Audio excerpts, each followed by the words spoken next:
Modern nylon tents, tarps, ground sheets are good. They're light, you can get them in many colours, and they're waterproof. However, they do have two major problems. One, they're not abrasion proof, and two, they're not fireproof. If you're using your nylon sheet next to a fire and there are a lot of sparks, you end up with lace rather than sheet. One answer is to go back a generation. We've all seen the American and German army pup tents. They're made out of canvas. Shout out to Ivar Bergman and his channel for introducing me to the 5-sided Hungarian celt barn. They come in many different camouflage patterns, are one colour on the inside and camouflage on the outside. Two of them button together to make a tent which will fit 2 people at a squash. However, they are tough, they'll stand up to sparks, and they're easy to use, although buttoning them together is a bit of a pain. A 4-piece steel pole is provided with the 2 sheets, so you can use them out where there's no trees, or you can use them in a wooded area. The only problem is the steel poles are very, very heavy. If you don't want to carry steel poles, you can make your own if you can find some old aluminium tent poles. If you've got enough, you can cut them to the right length. If not, you end up with poles that work but are a little bit more difficult to pack. If you're working in the woods, you can cut your own pole when you're there. Or, if that's not an option, you can use a peg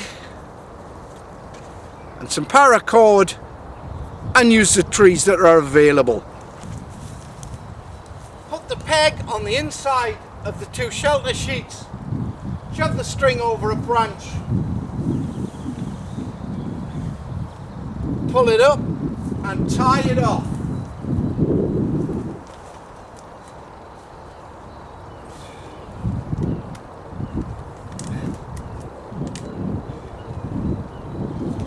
If you haven't got an overhanging tree, but you've got enough cord, you can attach it to 2 trees. Haul it up and haul it out. Yes, there are disadvantages. They're much heavier. You can't put them away wet or they'll rot. So if they're wet, you've got to fold them up,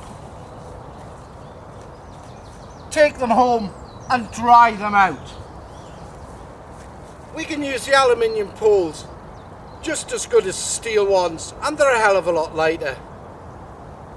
So put it up, stake it out properly, use whichever poles you like or string them up. You've got a good 1-man shelter for use with an open fire.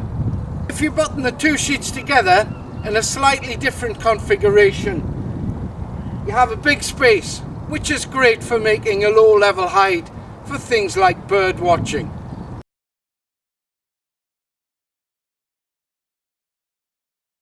The poles that come with the system are great, but they're heavy. An alternative is the aluminium poles, especially if they've got features like this.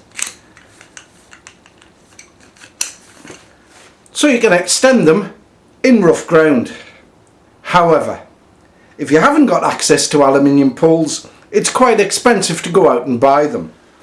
One cheap and lightweight alternative to the steel poles are to make your own out of some 20mm aluminium and some 20mm dowel.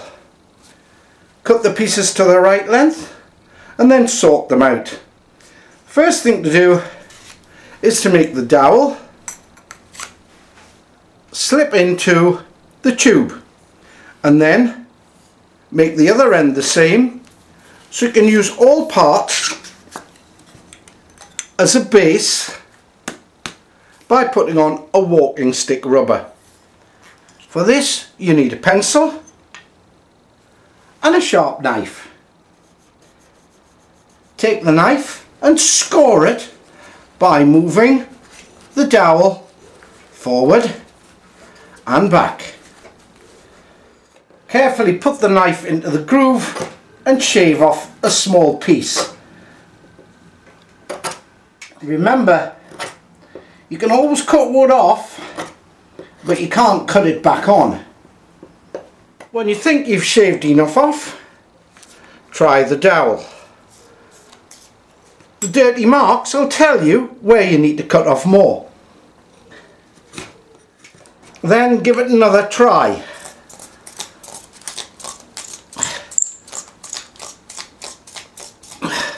Okay, that seems to work, so we'll now use some sandpaper to smooth it off.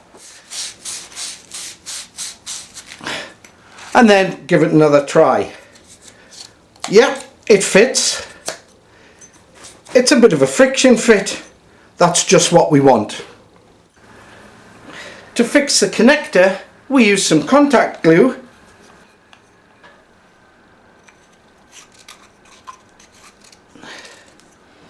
And then having done that, we secure it by hitting it with a nail just to force the aluminium into the wood, just to give it a little bit of extra adhesion.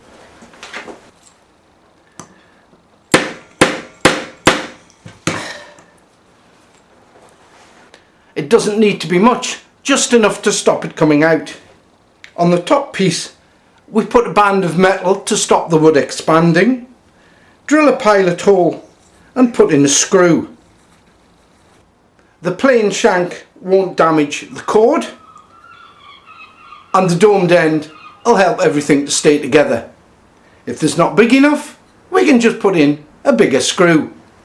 We make the three bottom parts the same. We make it so that we can put the rubber end on each one. This stops the wood getting so wet and also provides a little bit more adhesion to the ground and spreads out the weight. To finish off, we rub all the woodwork with linseed oil. It helps the wood to stay dry, it helps the wood to stay clean. So again, a thank you to Ivar Bergman for introducing me to a new bit of kit, which has got me thinking and got me practicing my not very good and very basic do-it-yourself skills. So check out his channel, get out there, give it a go, you know it makes sense, it'll serve you well.